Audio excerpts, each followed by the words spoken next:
Shalom, shalom, então, meus irmãos. Boa tarde a todos. Glória a Deus. Vamos iniciar mais uma quinta-feira de vitória, né? Como diz a minha esposa, como diz a nossa irmã Daia, mais uma quinta-feira de bênção. Glória a Deus. Irmãos, nós estamos vivendo aqui um tempo que nós temos que ter um pouquinho de cautela, né? Eu falo assim de um modo geral, porque não dá para nós abrir a nossa vida para qualquer pessoa e não qualquer pessoa pode ter acesso, né? A nossa casa, né, a nossa intimidade, a nossa vida. Mas como é difícil nós termos um equilíbrio a respeito disso, né? Porque ao nós fecharmos muito a nossa vida e a nossa casa, a gente acaba correndo o risco de viver quase como se fosse um egocentrismo, vivermos para nós e só para a nossa casa. Mas como achar esse equilíbrio, né? De nós nos blindar, nos proteger, proteger a nossa casa, abrir a nossa vida somente para aqueles que realmente vão ouvir os, segundo o Espírito Santo.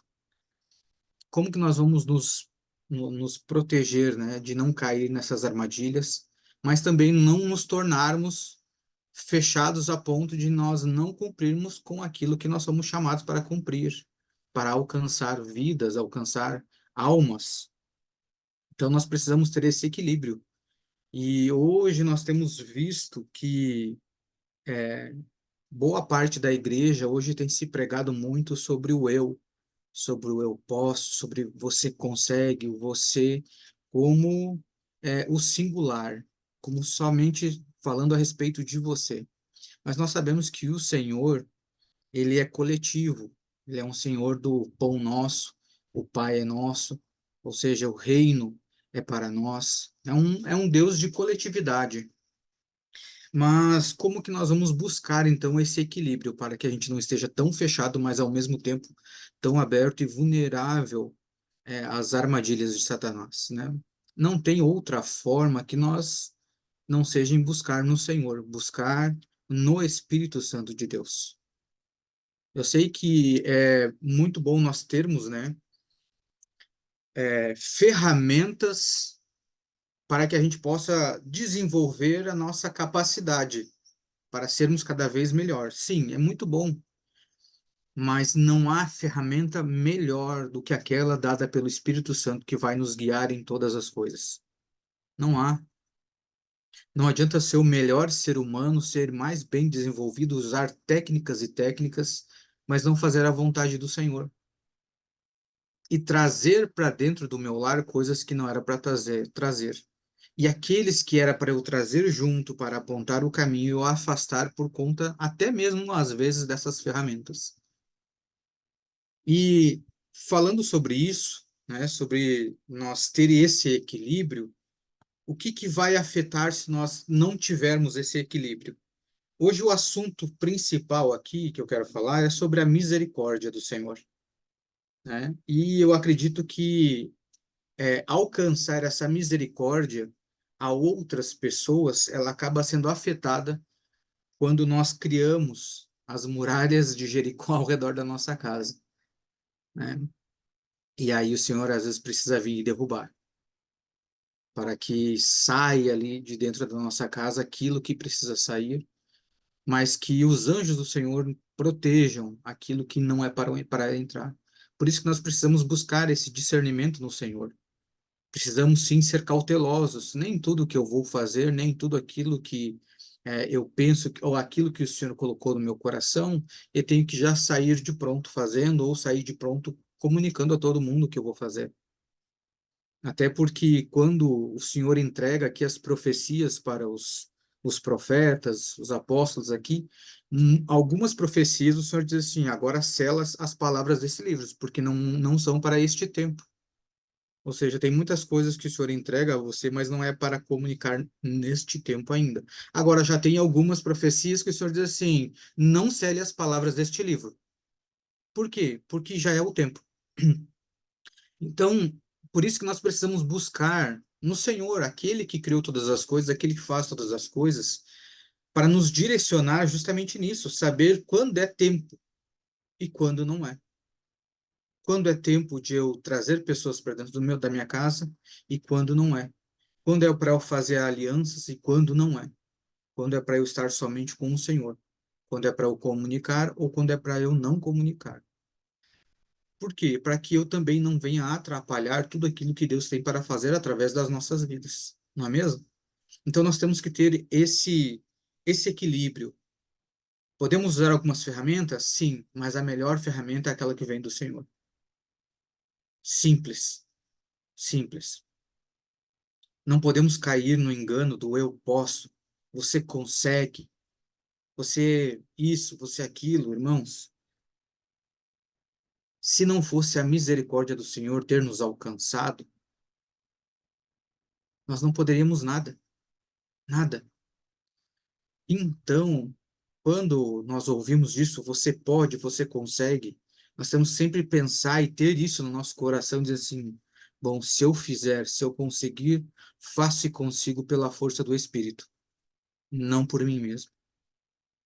Porque, irmãos, tem muitos ensinos, muitas coisas sutis que vêm para a nossa vida para fazer com que eu esteja na frente do Senhor, ou que a minha capacidade, o meu esforço, o meu braço faça além do que o Senhor. E nós já sabemos daqueles que nas Escrituras tentaram buscar a glória para si. Nós sabemos que não deu certo.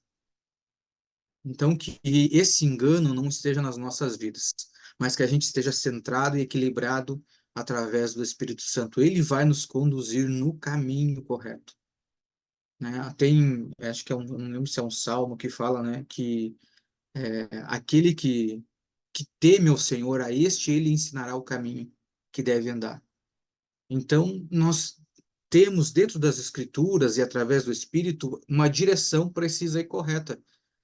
Ou seja, é a ferramenta que eu preciso, as Escrituras, para me guiar em saber quando eu vou avançar, quando eu não vou avançar. Saber quem é que me ensina o caminho. Amém? Vamos lá. Vamos falar aqui um pouquinho, né, dessa essa misericórdia. Eu busquei aqui para ter algumas visões acerca daquilo que o pessoal vê em relação ao mundo. Então, eu busquei aonde? No Google. Vamos ver o que que o Google está dizendo a respeito de misericórdia. O que que ele pensa a respeito da misericórdia? Ele diz assim: um sentimento de dor e solidariedade com relação a alguém que sofre uma tragédia pessoal ou que cai em desgraça.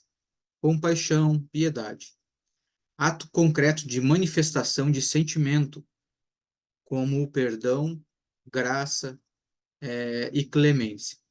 Aqui nós podemos ver que ele liga então essa misericórdia a um sentimento, né, uma solidariedade, você se compadecer com alguém. E às vezes, irmãos, nós acabamos caindo num erro de porque alguém está mal ou não está bem naquele momento, a gente se compadece, nós temos compaixão. Mas nós temos que entender e nós vamos compreender através das escrituras hoje que não é porque uma pessoa está no fundo do poço que eu tenho que ir para o fundo do poço com ela. Porque muitas vezes é isso que as pessoas querem. Elas querem que você sinta pena e ela se vitimizar e fique... Irmãos, isso aqui não é demonstrar misericórdia. Demonstrar misericórdia é você se compadecer por ela estar no fundo do poço, mas você ser a solução para a saída dela de lá. No sentido de não que você vai tirar, não, mas você mostrar o caminho. Dizer, irmãos, eu tenho uma corda para te tirar daí. Eu tenho a minha mão para te estender. Tem um outro lugar para você ir que não é aí. Isso é você exercer misericórdia. A falta de misericórdia é você passar pelo buraco, pelo poço e nem olhar para a pessoa. Então, nós temos que discernir isso.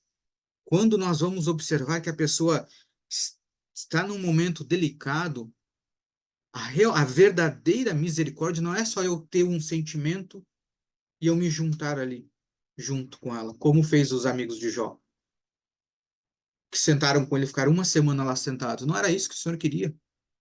Isso não é exercer misericórdia, é ter uma mudança. A misericórdia, a verdadeira misericórdia do Senhor, nós vamos ver hoje pelos textos, ela nos traz uma mudança. Misericórdia, irmãos, não é só eu me compadecer e pronto, eu tive um sentimento, pobrezinha, realmente a pessoa não está bem, está passando, e permanecer da mesma forma. Isso não é exercer misericórdia à luz das Escrituras, à luz de Deus. Esse não é um caráter de Deus. Isso não é um caráter misericordioso da parte de Deus. Você não vê Deus exercendo misericórdia sobre as nossas vidas e nós permanecermos no mesmo estado. Você já viu isso? Aqueles que alcançam misericórdia da parte de Deus nunca permanecem da mesma forma. São transformados. E o que nós observamos pelas Escrituras, irmãos? É que Deus ele quer que a gente tenha o caráter parecido com o dele, transformado com o caráter de Cristo. Então, se o Senhor quer que eu tenha esse caráter, meu caráter transformado para um caráter de Cristo, a misericórdia que eu tenho que exercer tem que ser da mesma forma com que o Senhor exerce. Ela tem que auxiliar a pessoa, ou pelo menos apontar o caminho para que a pessoa saia daquele estado. Isso é exercer misericórdia. Isso é você olhar para a situação dessa pessoa e dizer assim: ei, tem um caminho diferente. Não permaneça aí. Viu a diferença, irmãos, das coisas do mundo e as coisas de Deus? Por isso que nós temos que estar atentos, atentos. Aí outra visão do Google a respeito da Bíblia agora, ele vai dizer, misericórdia é tratar uma pessoa mais compassivamente do que ela merece. E isso se torna possível graças à expiação de Jesus. Aqui agora o Google já começa a ter uma visão um pouquinho mais apurada, um pouquinho mais correta a respeito. Nosso Pai Celestial, ele conhece nossas fraquezas e os nossos pecados. Ele demonstra misericórdia quando perdoa nossos pecados e nos ajuda a voltar a viver em sua presença. Ou seja, vocês viram que aqui a misericórdia à luz do que o mundo fala é uma, mas a misericórdia à luz das Escrituras é outra? Porque a misericórdia à luz do mundo é só eu ter um sentimento a respeito da situação da pessoa. Mas a luz das Escrituras é trazer uma mudança, uma transformação. Porque aqui, quando o Senhor fala aqui da misericórdia dele, ele fala, linka com Jesus Cristo. E nós sabemos a mudança que tivemos em nossas vidas a respeito de Jesus Cristo. Nós saímos da morte para a vida. Isso é demonstrar misericórdia. Ou seja, essa misericórdia é o Senhor conhecendo a miséria em que vivemos, a situação que estamos. Então imagine, irmão, se Deus olha para o que nós vivemos hoje e ele sabe que isso é uma miséria, por isso que o apóstolo fala que a breve e momentânea tribulação que nós passamos aqui não há de se comparar com a glória que há de vir. É o Senhor está dizendo para nós que estávamos no fundo da sepultura, dizendo assim, meu filho, vem para cá, vem para a vida, você vai conhecer a verdadeira vida. Isso é misericórdia. Isso é misericórdia. Por isso que nós temos que ter muito cuidado, irmãos, com ferramentas do mundo e ferramentas dos céus, ferramentas eternas. Quais as ferramentas que nós temos usado? Quais as técnicas que nós temos usado? São coisas sutis, mas nós não podemos nos enganar. A verdade vem das coisas do alto, vem coisas de cima, vem do Espírito. É Ele que nos conduz pelo caminho correto. Lembra que nós falamos aqui no início, né?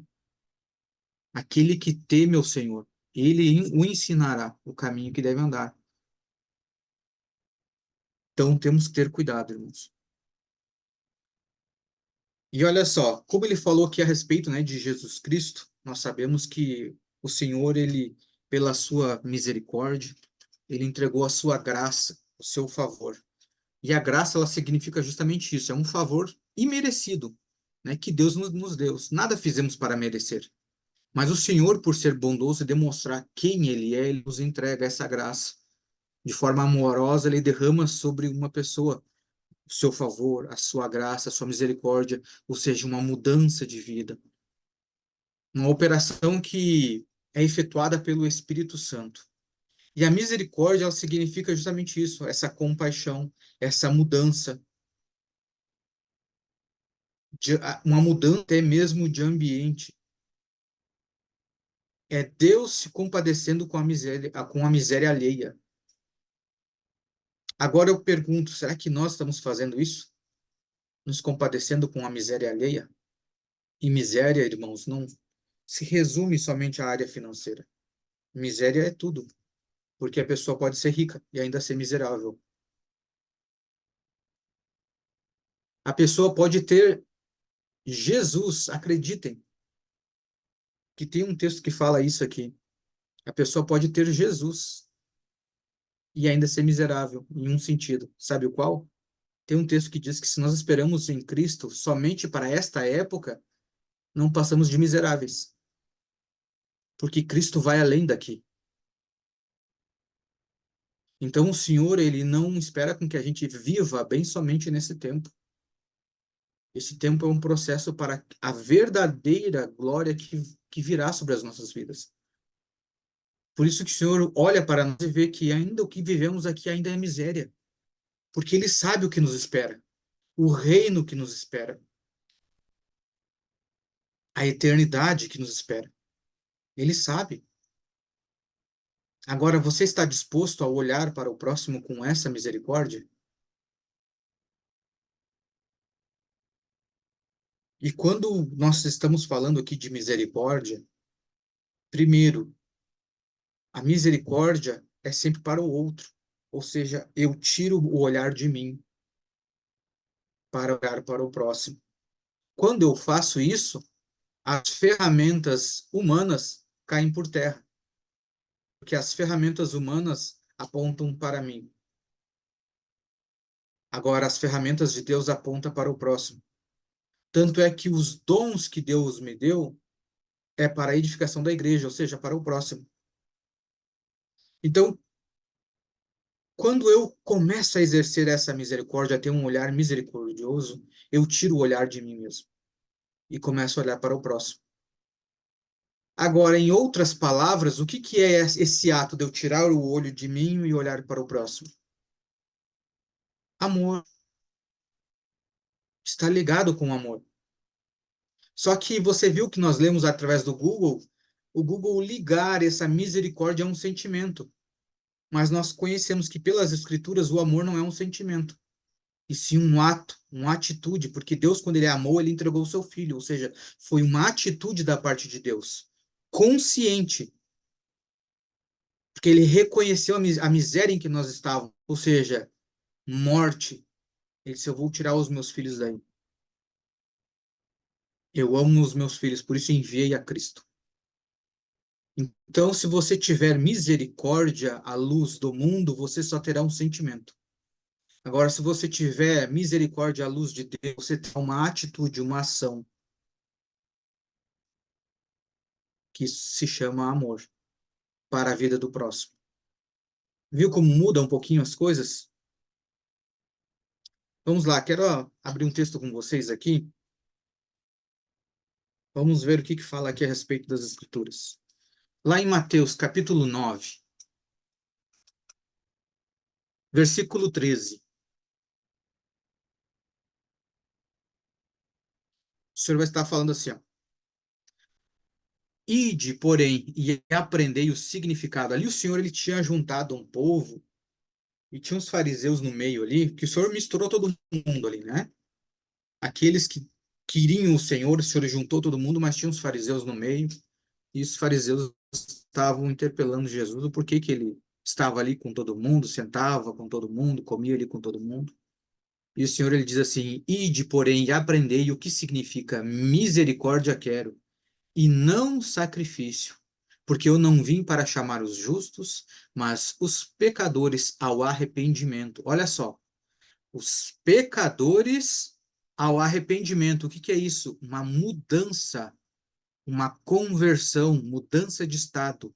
Misericórdia. Agora vamos seguir aqui. Salmos 25. Depois nós vamos voltar em Mateus, tá, irmãos? Eu quero comentar um pouquinho mais esse texto, mas eu quero ler outros dois textos aqui. Salmos 25, versículos 6 e 7.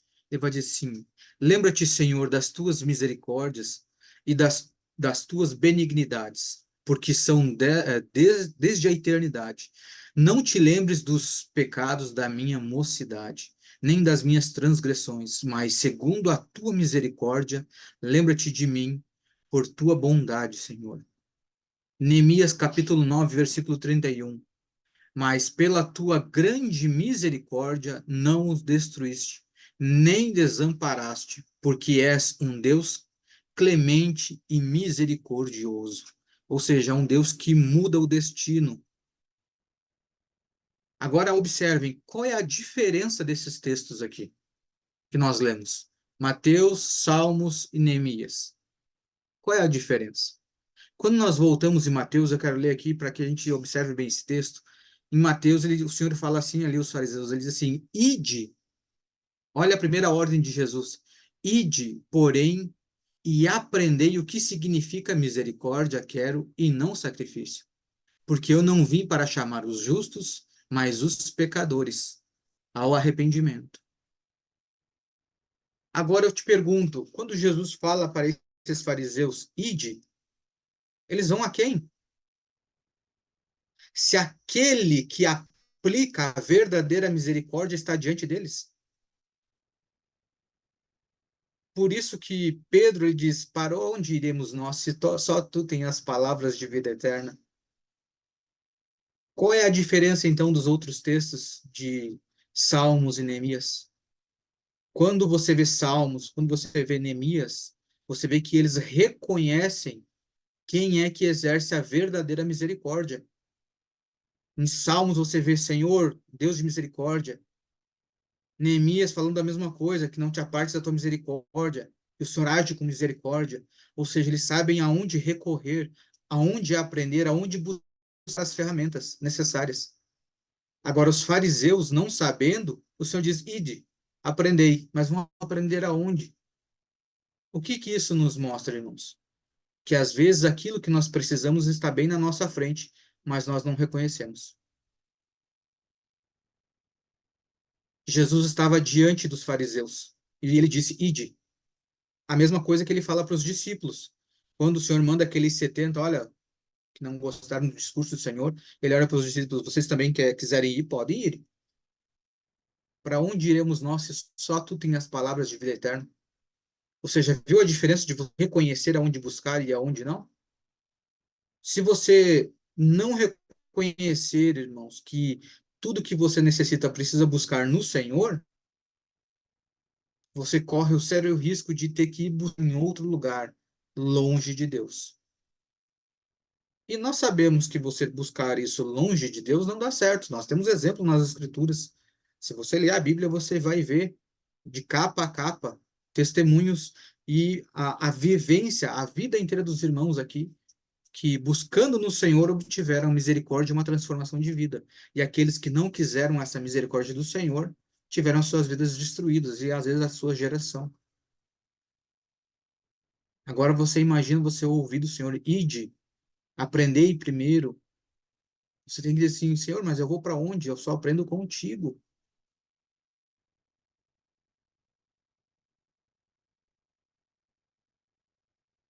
Glória a Deus. Eu quero depois abrir um parênteses aqui, mas olha, observe uma coisa. Quando você alcança a misericórdia do Senhor, você tem algo da parte dele. É a mesma coisa um copo d'água, irmãos. Como que você vai servir um copo d'água para alguém se você não tem água? Agora, uma vez que você tem sua posse, a água você pode servir, você pode compartilhar. Então, quando eu recebo essa misericórdia do Senhor,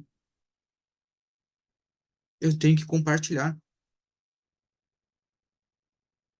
Quem tem, quem alcança a misericórdia, reconhece, clama, como foi aqui no texto de Neemias, clamando para que o Senhor viesse com a sua misericórdia, porque o Senhor não ia destruir o povo. Em Salmos, muitas vezes o salmista pede, Senhor, não, me vem com a tua misericórdia, me traz a sua misericórdia, clamando ao Senhor. Então, quem tem essa misericórdia continua clamando, clamando por si, clamando pelo próximo. Quem reconhece a misericórdia, busca, manifesta ao próximo. Agora, da mesma forma, acontece quando eu tenho as ferramentas do mundo. Só que eu vou manifestar ao próximo essas coisas do mundo. Mas o Senhor não deseja que eu manifeste somente as coisas do mundo aqui para o próximo. O Senhor deseja com que eu manifeste o seu caráter. E seu caráter amoroso, misericordioso, é eterno e não temporário. Então a misericórdia, o amor, tudo que eu tenho que manifestar tem que ser eterno e não temporário. Agora abre lá a sua Bíblia, vamos abrir um parentezinho aqui, parece que vai fugir fora do assunto, mas nós vamos compreender aqui para frente. Lá em Hebreus, olha só o que ele vai dizer lá, Hebreus 4,16. Ele assim, portanto, acheguemo-nos confiante ao trono da graça, para que possamos obter misericórdia e achar graça e auxílio em tempo de necessidade. Acheguemo-nos confiantemente ao trono da graça, para que nós podemos obter misericórdia. O que o Senhor está nos mostrando aqui? Que é um passo nosso.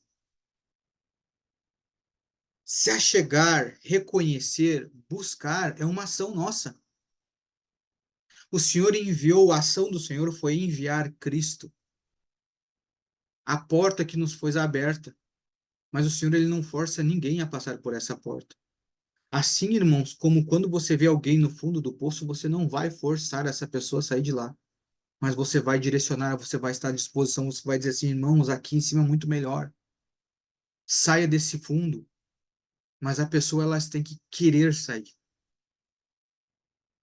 Ela que tem que buscar. Ela tem que reconhecer, pô, essa situação que eu estou não é uma situação boa. Mas eu estou vendo ali uma porta, eu estou vendo uma mão estendida. Ou seja, eu estou vendo uma placa apontando o caminho. Porque é isso que nós temos que ser, irmãos. Alguém um dia foi uma placa sinalizando Cristo para nós. E hoje você tem sido essa placa que sinaliza, aponta para Cristo? Alguém um dia foi um sinalizador para a minha vida. Me apontou para Cristo, disse, ó, a saída está ali, ó. Ou melhor dizendo, a entrada está ali. Ali é a porta. Então, será que nós temos sido essa porta que conduz aos irmãos a buscar o trono da graça e alcançar essa misericórdia? Ou seja, ter essa mudança, essa virada de chave, essa mudança de vida em Cristo? Esse é um dos papéis que nós precisamos fazer, irmãos.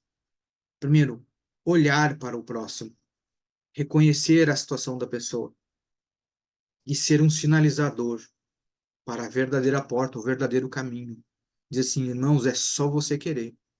O porquê que hoje a igreja às vezes sofre e se decepciona com pessoas? Porque nós queremos forçar, arrastar as pessoas para Cristo. E nem Jesus arrastou ninguém para Cristo. Tanto é que ele diz: aquele que o Pai me enviar, de maneira alguma eu lançarei fora. Ou seja, é Deus quem envia. Não é aqueles que eu arrastar pelo caminho vai permanecer em mim. Não. Tanto é que ele diz: se permanecerdes em mim, daí frutos. Ou seja, nós temos a nossa parte para fazer. Decidir estar com ele. Deus ele não vai te obrigar a nada. Por isso que, irmãos, nós temos que ter essa consciência para não nos decepcionar. Você vai ser uma placa sinalizadora, você vai estar com a mão estendida. Se você precisar chorar, chore com a pessoa, se compadeça. Mas a decisão é da pessoa. Ore, interceda pela pessoa, como o salmista fez, dizendo: Senhor, aquela misericórdia que o Senhor falou que me alcança a minha vida, a misericórdia que se renova sobre a minha vida todos os dias, alcança essa pessoa, abre os olhos dessa pessoa, dê força a essa pessoa para que ela saia desse ambiente. Eu estou aqui para ajudar, estou aqui para apontar o caminho. Mas, irmãos, não é nós que fazemos a força, porque a Bíblia diz que quem convence é o Espírito, é o Senhor que faz. Nós estamos aqui para ser um condutor, uma ferramenta na mão do Senhor. E é o Senhor que vai nos conduzir, é Ele que vai fazer. Mas nós estamos dispostos a isso? Glória a Deus. Jeremias, capítulo 31. E por que que nós falamos, irmãos, que nós não precisamos forçar ninguém? Olha o que ele diz aqui em Jeremias 31, no versículo 3. Ele diz assim: O Senhor apareceu a mim há muito tempo, dizendo: Sim, eu te amei com um amor eterno.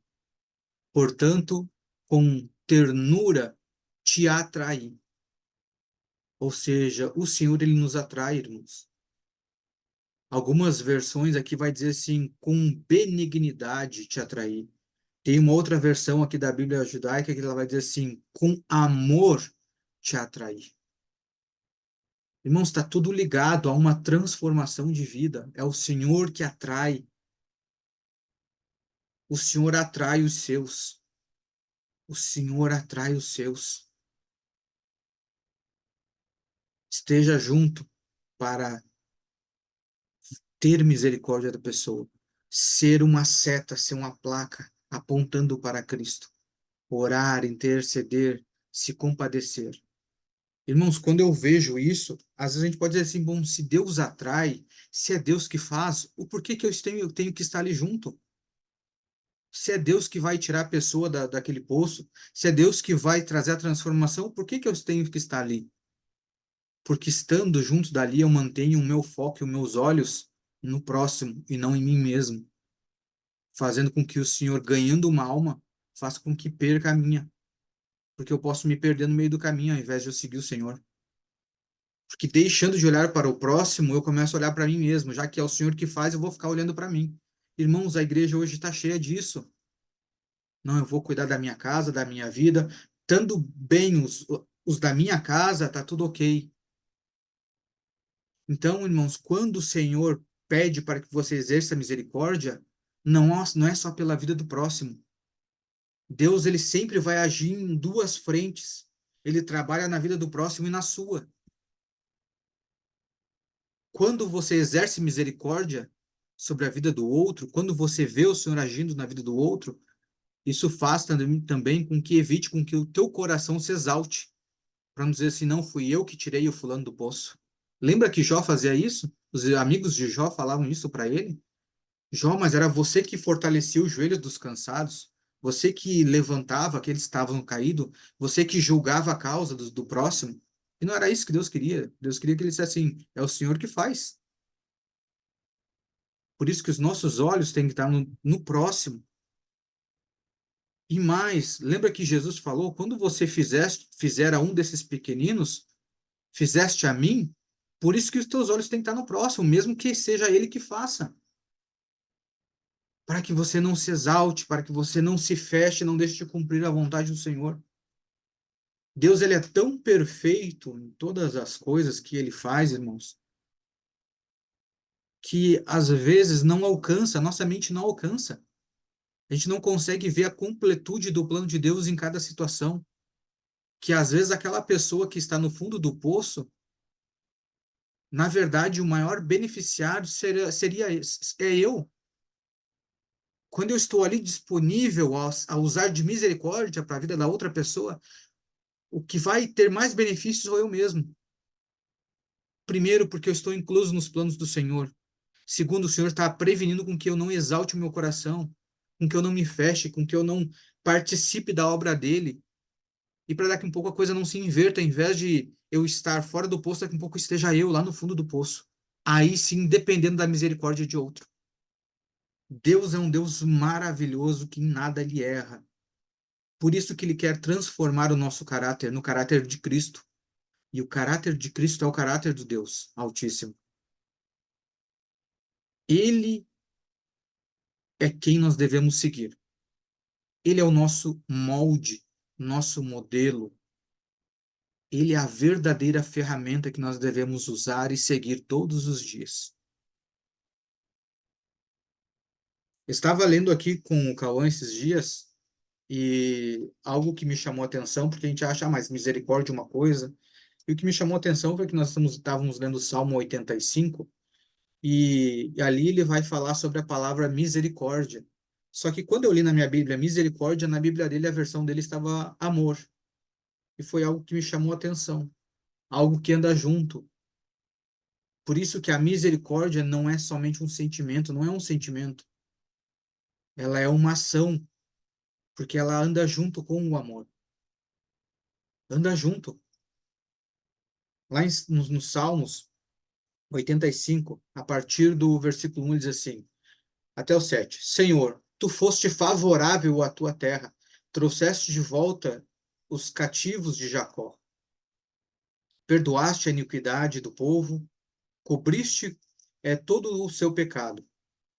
Retiraste toda a tua ira, tu te desviaste da ferocidade da tua raiva. Transforma-nos, ó Deus, da nossa salvação, e faz com que a tua ira em relação a nós cesse. Ficarás irado conosco para sempre? Alongarás a tua ira a todas as gerações?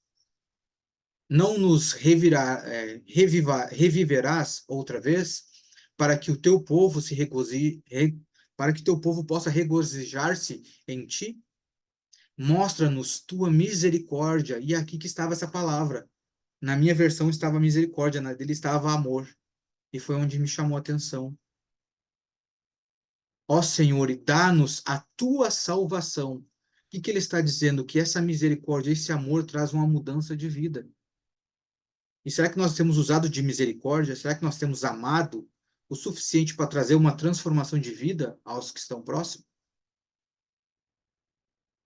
Volto a falar, será que nós estamos sendo uma placa sinalizadora para onde o povo deve seguir? Vamos lá em Hebreus, novamente. Hebreus no capítulo 7. Hebreus capítulo 7. Todo esse texto aqui parece que vai fugir um pouquinho do contexto, mas ele está falando aqui sobre a lei, está falando aqui sobre dízimo, sobre um monte de coisa ali, e uma mudança de sacerdócio aqui. Falando a respeito de Melquisedeque, falando de Jesus, e parece que não tem nada a ver aqui com esse contexto. Só que, observe uma coisa, muitos às vezes acham que nós vivemos agora, claro que sim, nós vivemos pela graça, mas, irmãos, graça não é ausência de lei. A graça é um favor imerecido. Mas estando no reino de Deus, também tem regras, ou também tem mandamentos. Como que eu observo isso? Bom, se você pegar aqui, depois você pode estudar todo esse capítulo 7, capítulo 8 de Hebreus, você vai ver que ele está falando ali, então, dos levitas, daqueles que trabalhavam no templo. Ah, mas o que que tem a ver com isso? Você já vai compreender. E o sacerdócio levítico era que operava no templo, que servia no templo. Ou seja, era tudo da tribo de Levi. E aí você vai ver agora que entra Jesus na jogada, a nova aliança. Só que Jesus, ele vem da tribo de Judá e não da tribo de Levi. E aí no capítulo 8 você vai ver agora Deus estabelecendo que Jesus agora é um sacerdócio eterno, para sempre. Mas como assim? Se o sacerdócio era da tribo de Levi, como é que agora vem Jesus da tribo de Judá e quer entrar como sacerdote? Mas aí quando você vai ver ali em Hebreus, no capítulo 7, no versículo 12, ele vai dizer algo ali, ó. Porque ao mudar-se o sacerdócio, uma mudança na lei se faz necessária. Qual é a chave? Opa, ele não está dizendo assim, agora não teremos mais lei. Ele está dizendo uma mudança na lei se faz necessária. Por quê? Porque mudou o sacerdote. E esse sacerdote que veio agora, um sacerdote da graça, ele é eterno. Então se mudará agora a lei. E aonde que nós vamos achar essas leis? Sermão do Monte. Vamos ver lá em Mateus, Mateus capítulo 5, versículo 7. Ele vai estar falando das bem-aventuranças, né? Ele vai estar falando de uma forma nova agora de vivência. Mateus capítulo 5, versículo 7, ele vai dizer assim: Bem-aventurados são os misericordiosos, porque eles obterão misericórdia. Abençoados são os misericordiosos, porque eles obterão misericórdia. Ou seja, quando o Senhor fala isso, ele está dizendo que se você ajuda seu irmão a ter uma transformação de realidade, você também alcança isso. Se você mantém os seus olhos no outro, quando você precisar, outros estarão com os olhos em você para te ajudar a ter uma transformação. Essa é a lei do reino, do novo sacerdócio. Então, nós não andamos sem lei. Nós temos uma lei, só que de um novo sacerdote. Uma lei que vem proveniente da graça. Vamos ver lá em Lucas. Olha só o que ele diz lá em Lucas. Lucas aqui, o senhor ele é um pouquinho mais enfático em algumas coisas. Lucas 6.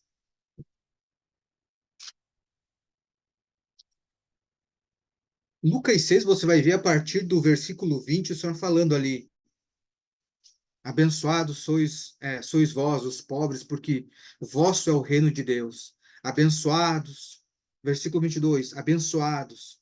23, regozijai-vos. Só que daí, olha só, a partir do 25 ele começa a falar algo diferente.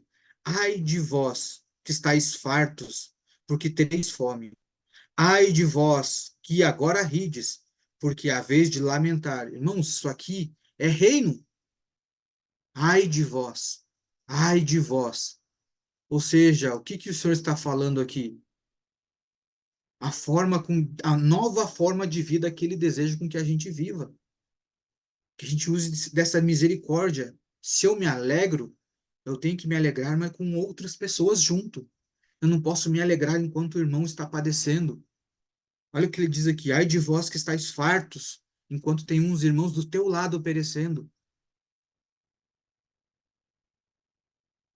Aí chega no versículo 36, ele vai dizer assim: Sede, pois, misericordiosos, assim como o vosso Pai também é misericordioso. Irmãos, isso aqui é uma dica de Deus, de Jesus? É uma ideia, é uma opção? Olha, você tem uma opção, se você quiser, seja misericordioso. Lembra que mudou o sacerdócio? Lembra que para mudar o sacerdócio mudou-se a lei?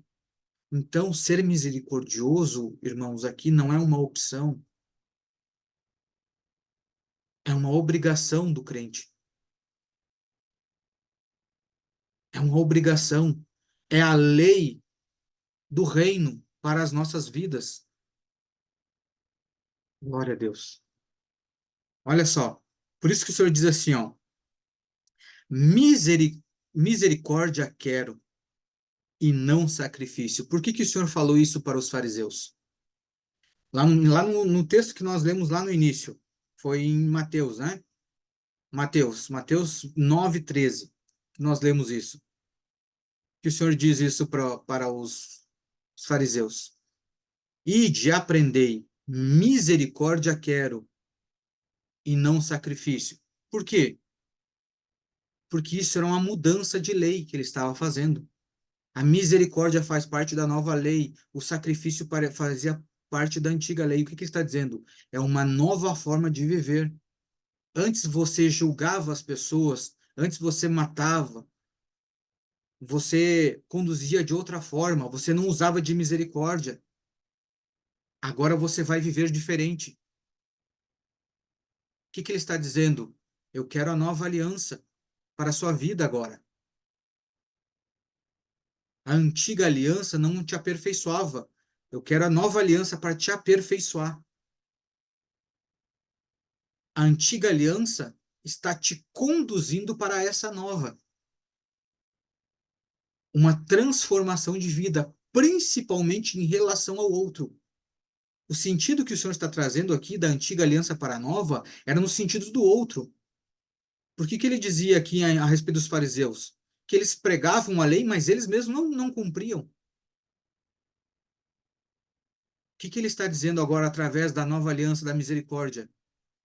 Que ele quer que a gente cumpra para o outro, usar de misericórdia, de amor, de favor, de graça. Porque se eu pregar e não fazer, eu ainda estou como fariseu, vivendo na nova aliança, mas como se eu tivesse na antiga. Lá em Tito, e eu já vou encerrar, Tito, capítulo 3, no versículo, a partir do versículo 1, ele vai dizer assim: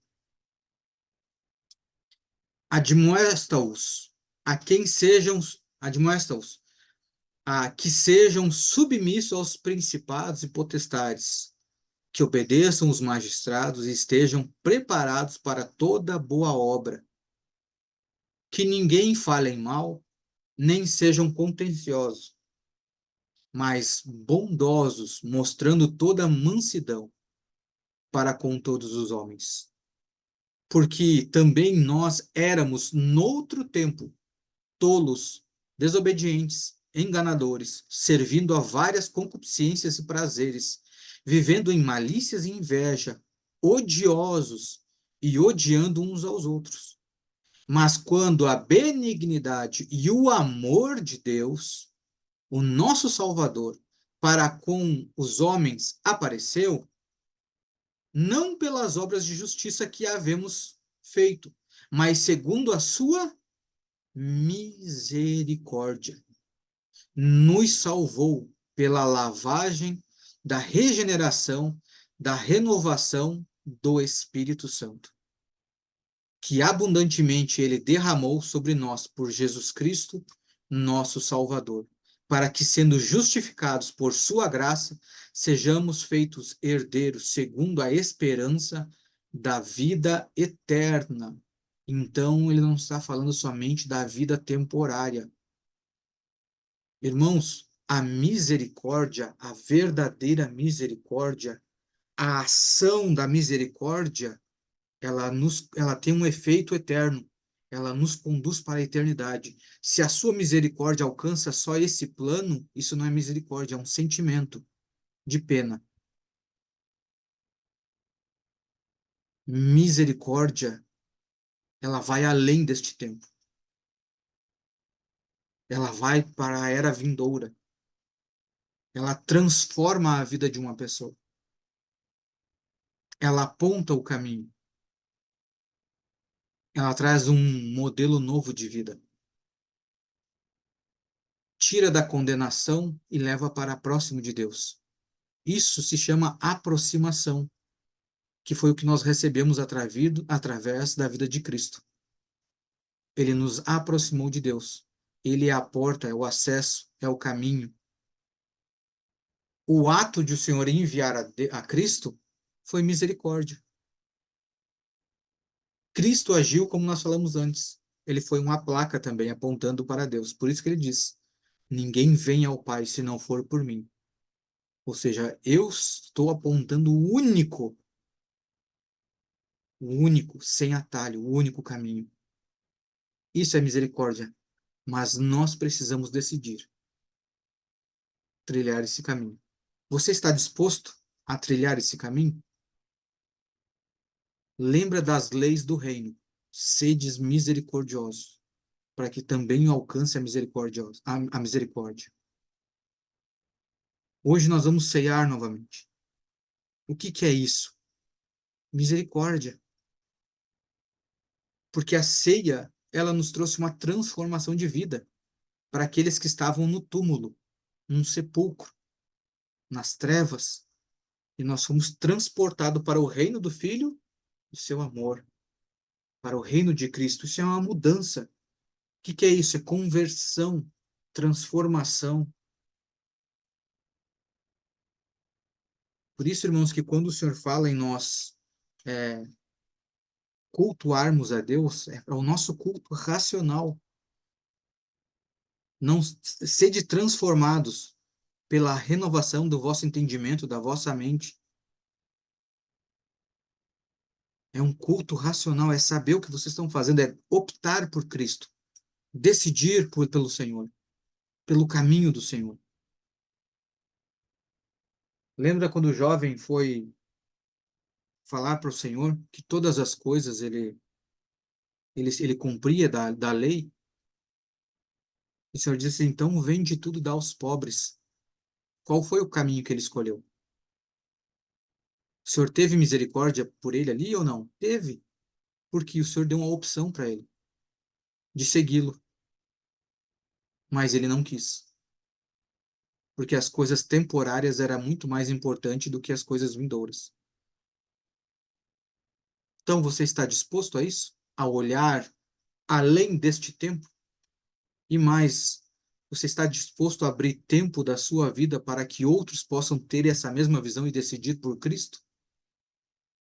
E quando nós falamos em misericórdia, o Senhor aqui em nenhum momento ele fala para termos misericórdia por aqueles que merecem.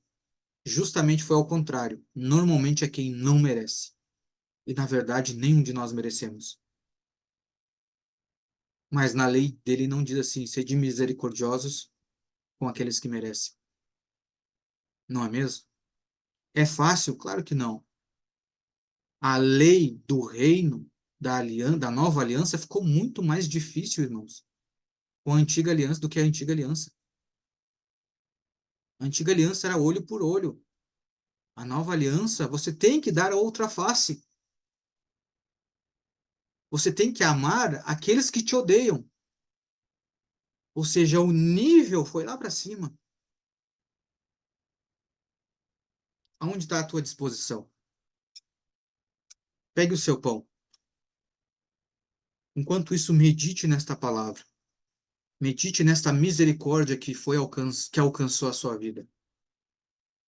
Pense que alguém sofreu muito, muito para apontar o caminho para você. Cristo, inclusive, precisou morrer para que hoje nós estivéssemos aqui, trazendo a memória do que ele fez. Ele reconheceu a miséria em que nós vivemos, porque ele sabe o que nos espera e ele deseja que a gente busque, anseie pela vida vindoura, para que a gente ajude aos irmãos a ter essa mesma visão e decidir, optar, ansiar por essa vida vindoura, a verdadeira vida. Pai, nós te agradecemos pelo teu favor, pela tua graça e pela tua misericórdia. Tudo que o Senhor tem nos dado, nós reconhecemos que nós não merecemos. Mas isso só demonstra cada vez mais a tua grandiosidade, a tua paciência, o teu amor, a tua graça, o teu favor. O Senhor nos ensina todos os dias. Obrigado, Pai, por ser exemplo, por nos apontar o caminho e por ser pacientes conosco. Obrigado por o Senhor nos auxiliar, por o Senhor ainda nos fazer participantes da tua obra. Não nos permita jamais ficar fora da tua misericórdia, da tua presença. Que o teu Santo Espírito possa ser a única ferramenta que vai nos conduzir para cada dia mais perto de ti. Nos ajuda a alcançar outras pessoas que ainda não te conhecem e que ainda não estão sentados à mesa com o Senhor, que ainda não estão participando do corpo de Cristo. Nos ajuda, Pai, a ser um sinal apontando para a verdadeira porta que é Cristo, para que todos possamos entrar junto, com uma só nação, com uma só família. Nós te louvamos pelo pão que representa o corpo de Cristo. Nos alegramos no Senhor, Pai. Bendizemos o teu nome em nome de Jesus. Podemos todos nós participar. Glória a Deus. Assim como nós nos alimentamos de Cristo, através do seu corpo, ele nos regenera, nos dá uma vida nova. Também somos lavados e remidos pelo sangue, representado aqui por este suco de uva, que nos limpa agora não de fora para dentro, mas sim de dentro para fora, que nos purifica, que nos comprou e nos tornou propriedade de Deus. Obrigado, Pai, pelo sangue derramado. Perdão por ter sido necessário ter sido derramado o sangue de Cristo por conta dos nossos pecados. Mas te agradecemos pelo teu favor e misericórdia. Nós consagramos o suco, que ele continue gerando vida, não só a nós, mas que essa vida possa fluir como um rio, assim como o Senhor falou, de dentro de nós, em nome de Jesus. Amém? Podemos participar. Louvado seja o nome do Senhor. Glória a Deus. Irmãos, não sejamos fariseus. Reconhecemos da onde vem a nossa misericórdia. Reconheçamos. Glorificamos o nome do Senhor. Em nome do Senhor Jesus. Amém? Glória a Deus.